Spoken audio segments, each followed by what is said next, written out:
Good afternoon. Myself Meenu Kumari and I am the faculty of JMC Group of Institution. So today my topic is CPR, mouth to mouth, Sylvester, Schaffer, external cardiac massage. ये क्या है? ये एक first aid का topic है। जैसे कि हमें आजकल पता है कि सीपीआर सभी लोगों को जानना कितना ज़रूरी होता है। ये हमारे सभी कोर्सेज को क्या करता है? कवर करता है, चाहे वो पैरामेडिकल्स का कोर्स है, चाहे वो हमारा बीएससी नर्सिंग है, एमएससी नर्सिंग है या फिर हमारा जीएनएम है। तो इन सभी में क्या करते हैं? सीपीआर को बहुत अच्छे से बताया जाता है। लेकिन सीपीआर के बहुत टाइप्स भी होते हैं कि पहले क्या है, हम आजकल जो चल रहा है माउथ टू माउथ और चेस्ट कंप्रेशंस के थ्रू चल रहा है। पहले में क्या चलता था? सिल्वेस्टर चलता था। शाफर भी एक टाइप का सीपीआर था जो पहले के टाइम पे यूज किया करते थे। और हम नेक्स्ट पढ़ेंगे एक्सटर्नल कार्डियक मसाज। पहला है सीपीआर, माउथ टू माउथ।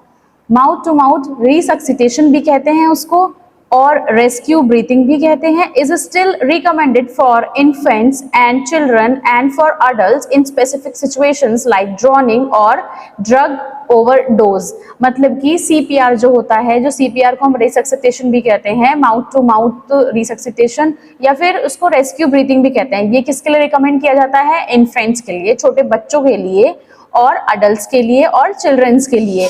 एक स्पेसिफिक सिचुएशन में लाइक ड्रॉनिंग वाली सिचुएशन या किसी ने ज्यादा क्या कर ली है, दवाई का ओवर डोज ले लिया है, तो उस टाइम पे क्या करते हैं?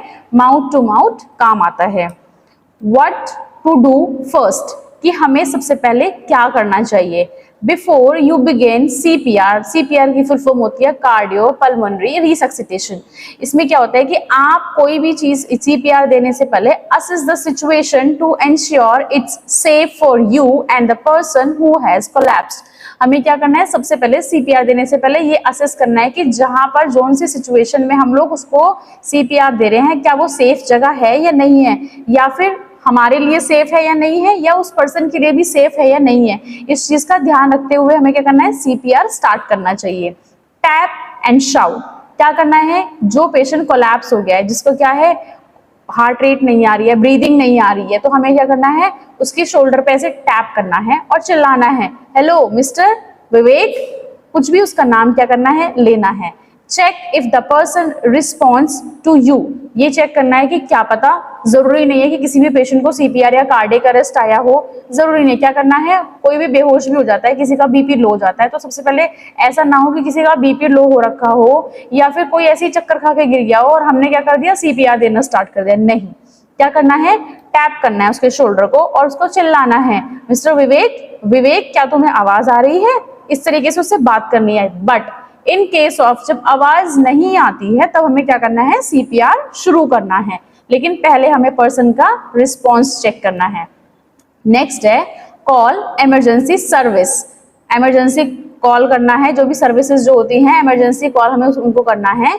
If they are unresponsive have someone call emergency service immediately. If you are alone, call first and then begin the chest compression। मतलब कि कॉल फॉर इमरजेंसी सर्विसेज में क्या कर रहा है? अगर इन केस पेशेंट ने रिस्पॉन्स नहीं दिया, आपने टैप करा, शाउट करा, उस पेशेंट ने क्या करा? रिस्पॉन्स अनरिस्पॉन्सिव है, वो आपको कोई रिस्पॉन्स नहीं दिया उसने, वो सीधा लेटा हुआ है, तो इमीडिएटली क्या करना है?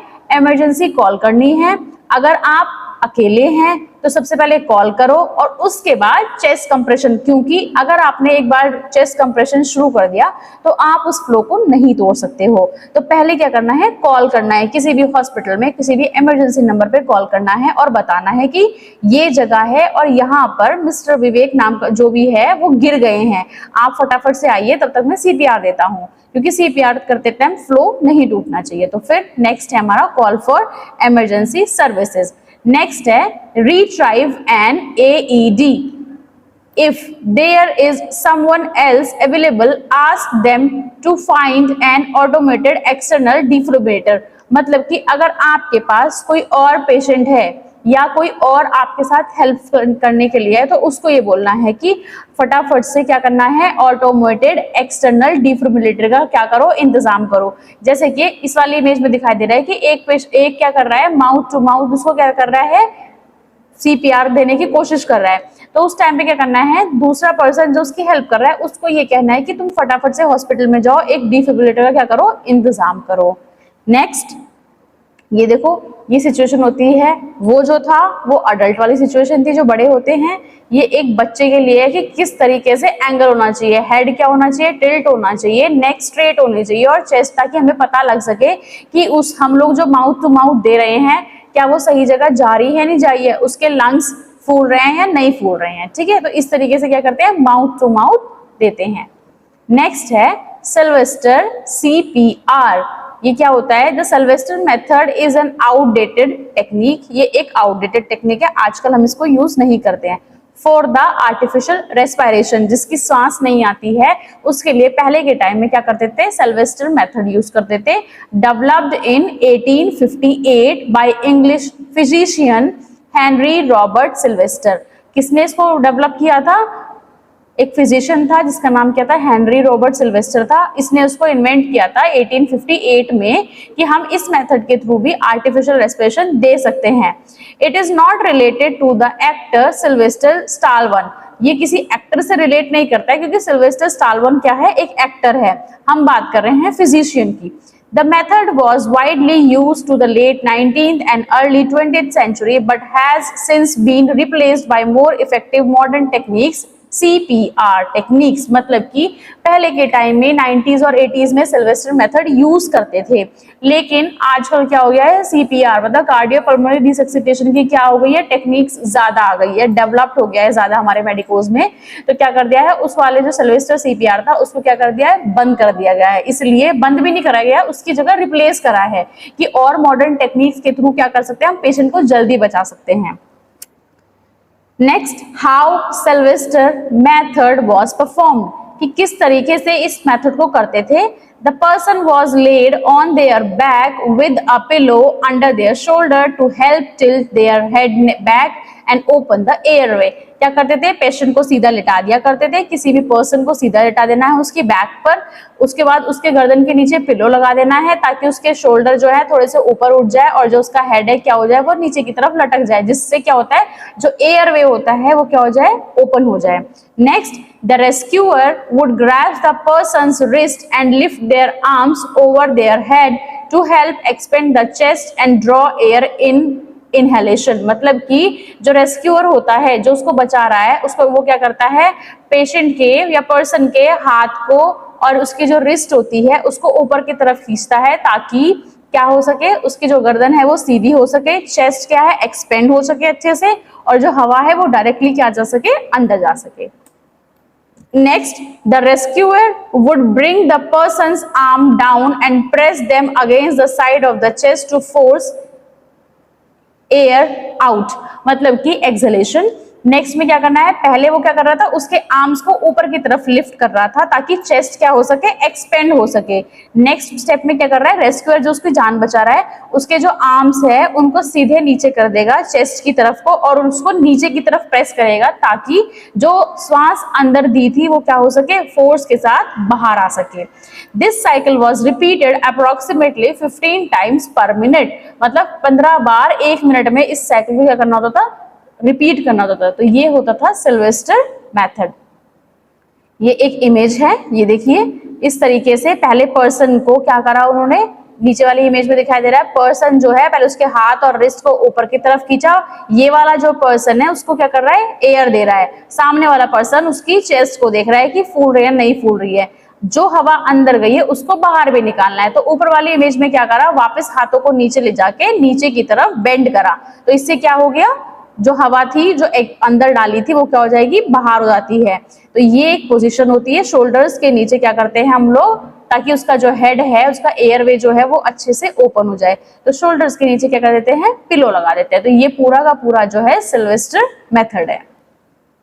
नेक्स्ट है शाफर्स method. The Schaffer method is an absolute manual technique for artificial respiration that involves placing the patient on their stomach and applying rhythmic pressure on their lower back, developed by British psychologist sir Edward Sharpey Schafer in 1903। मतलब ये वाला जो method है शाफर्स method है, obviously अगर शाफर ने करा है तो इसका जो ये फिजियोलॉजिस्ट था ब्रिटिश का था, उसका नाम था सर एडवर्ड शार्पे शाफर। 1903 में क्या करा था, इसने ये चीज इन्वेंट करी थी कि हम शाफर मेथड के थ्रू भी एक मैनुअल टेक्निक है जिससे हम आर्टिफिशियल रेस्पिरेशन पेशेंट को करवा सकते हैं। इसमें वो लोग क्या करते हैं, पेशेंट को उल्टा लेटाते हैं उसके स्टमक की तरफ। अब तक हम लोग क्या कर रहे थे, सीधा लेट रहे थे। इस वाले कंडीशन में क्या होता है कि पेशेंट जो होता है अपने पेट के थ्रू या स्टमक के थ्रू क्या करते हैं, लिटा देते हैं, और उसकी जो लोअर बैक होती है, मतलब जो हमारी वर्टिब्रल कॉलम होती है, उसमें जो नीचे वाला पोर्शन होता है सैक्रम और कॉक्सिक वाला, उस पर क्या करते हैं, रिदम के साथ प्रेशर कर डालते हैं। The method was standard practice until the 1950s।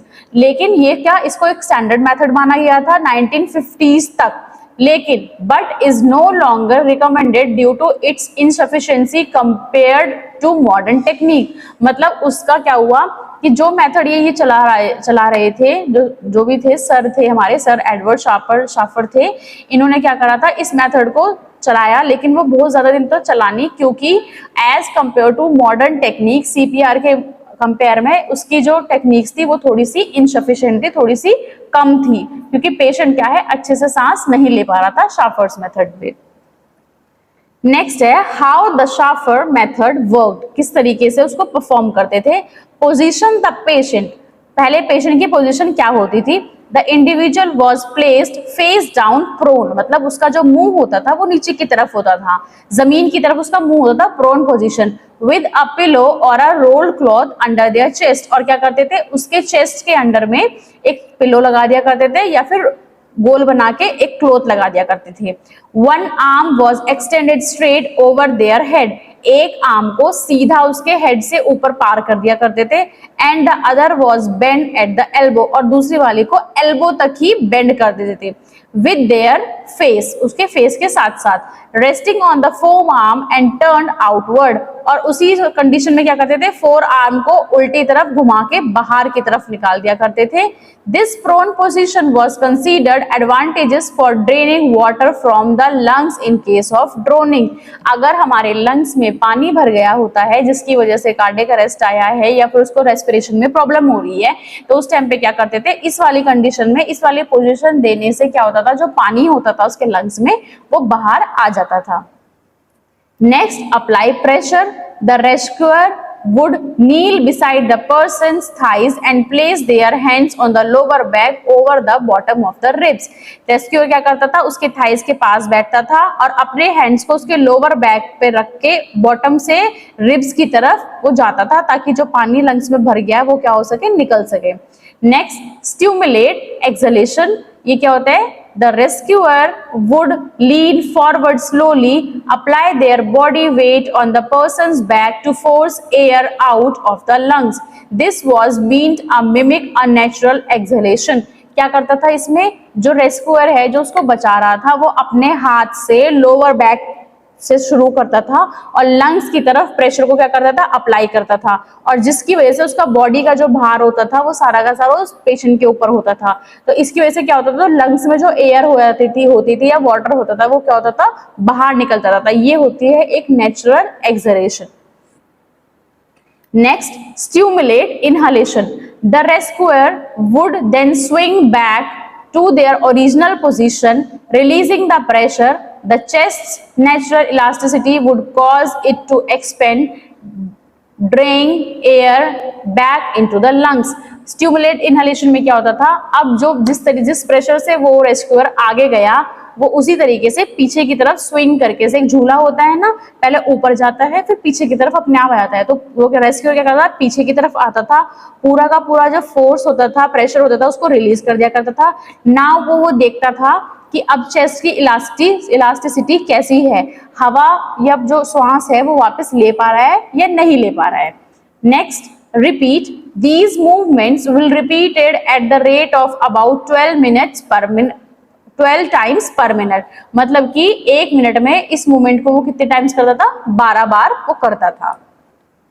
ये है पोजीशन जो हमने शाफर्स पढ़ी ऊपर, ये क्या है, ये पोजीशन है। आपको दिख रहा होगा जो मैंने बताया था, एक हाथ क्या रहता है उसका एल्बो तक ही रहता है और एक फोरहेड से ऊपर रहता है जो उसके थाइस के पास रहता है। तो वो पेशेंट जो भी रेस्क्यूअर है बचाने के लिए वो यहाँ से प्रेशर लगाता है और ऊपर की तरफ लेके जाता है ताकि उसका जो फेस है वो टिल्टेड फॉर्म में, अगर जो लंग्स में पानी भर गया है तो वो क्या कर सके, इजिली निकल सके। इसको हम कह देते हैं आर्टिफिशियल रेस्पिरेशन साफर्स मेथड।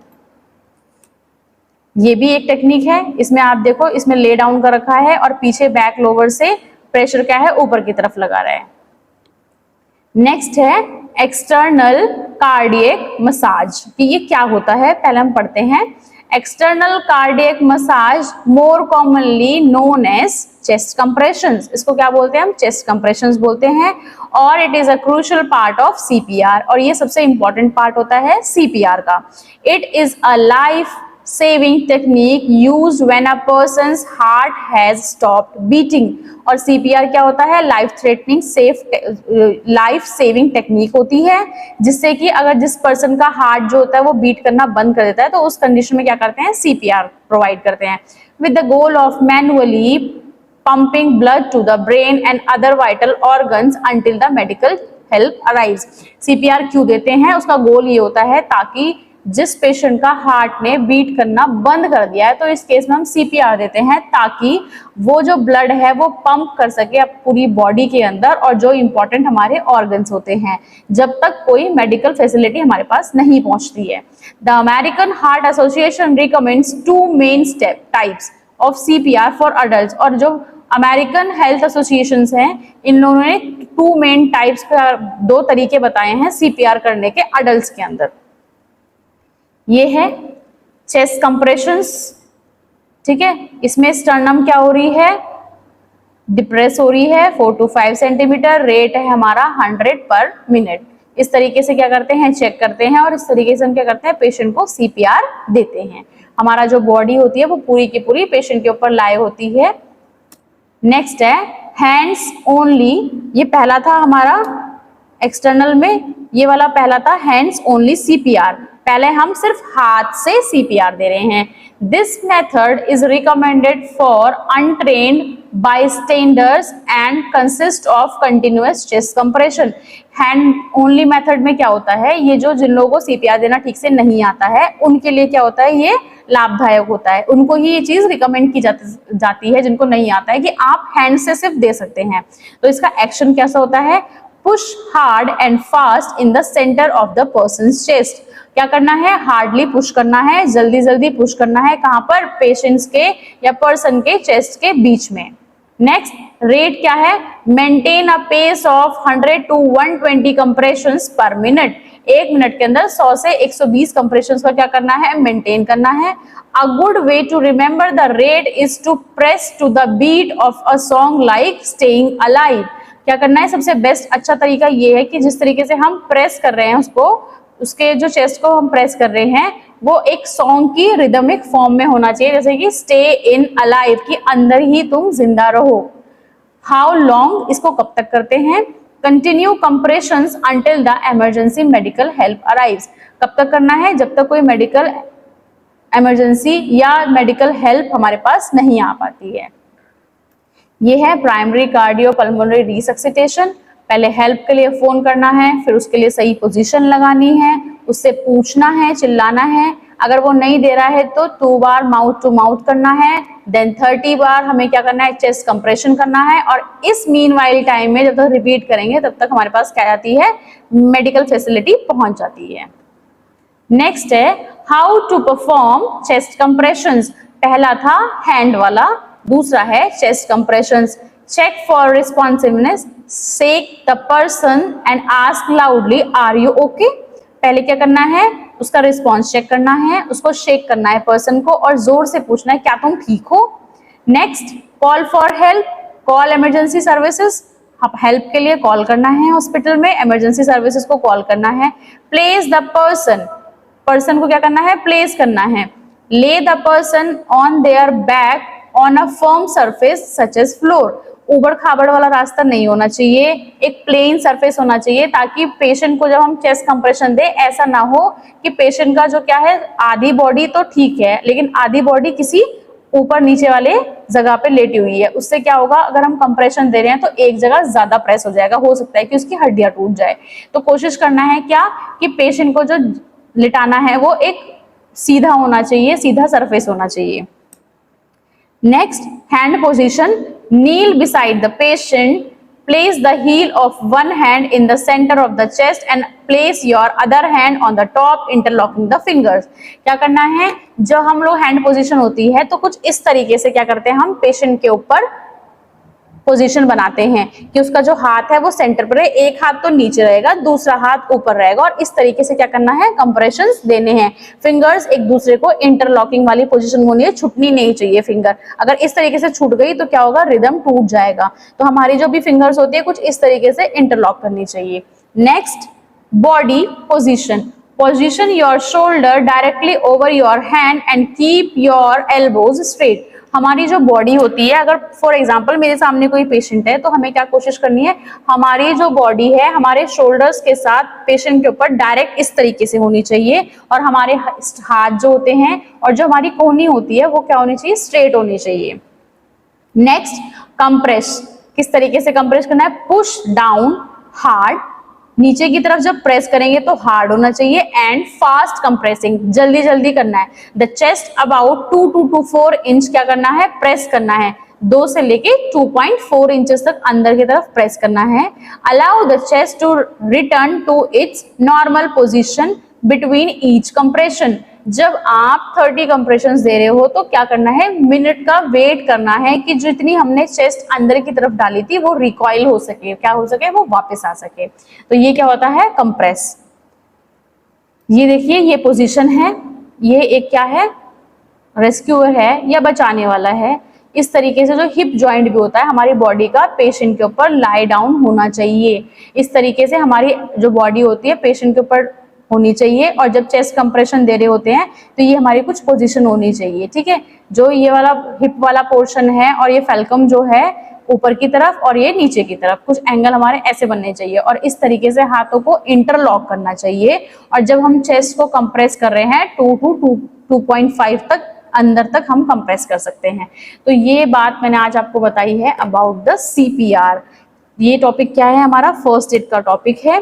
तो इसमें कोशिश करना है कि किस तरीके से हैंड लॉक करना है, किस तरीके, एक पोजीशन मैं आपको बताई थी, टाइप्स बताए थे, एक तो हैंड का और एक चेस्ट कंप्रेशन का, ये 2 टाइप्स से होता है।